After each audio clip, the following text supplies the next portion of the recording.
Alright guys, so that wire, I know you can't see the roll, but there's a roll of green and there's a roll of brown, orange, yellow. It's got to go around that pulley way up there into a box. So I'll take you up to that box and show you where it's got to go in at. And then at the end of this video, we'll put a clip of the tugger pulling this in. So I'll be right back. Alright, so there's the roller I was talking about. It's coming all the way from down there, up, over, and into that pipe, up, into those units up there.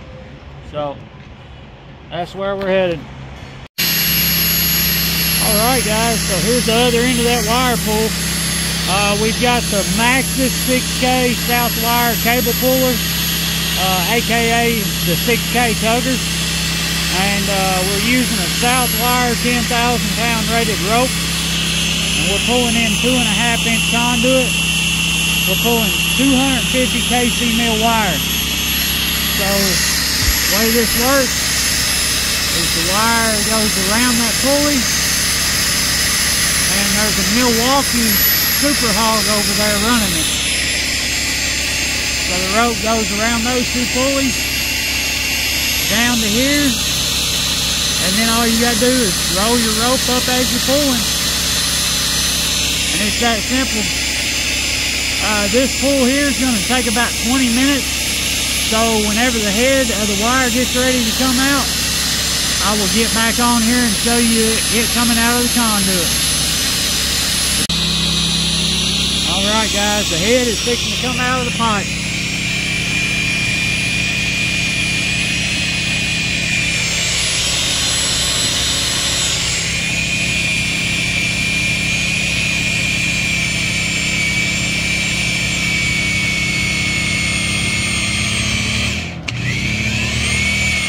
There it is.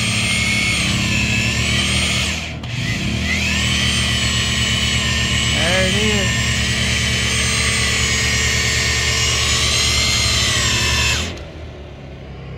Alright, and that is how you pull large wire with a cable puller. Hopefully y'all enjoyed this video. Be sure to like, comment, and subscribe for all our future videos. And as always, have a great day.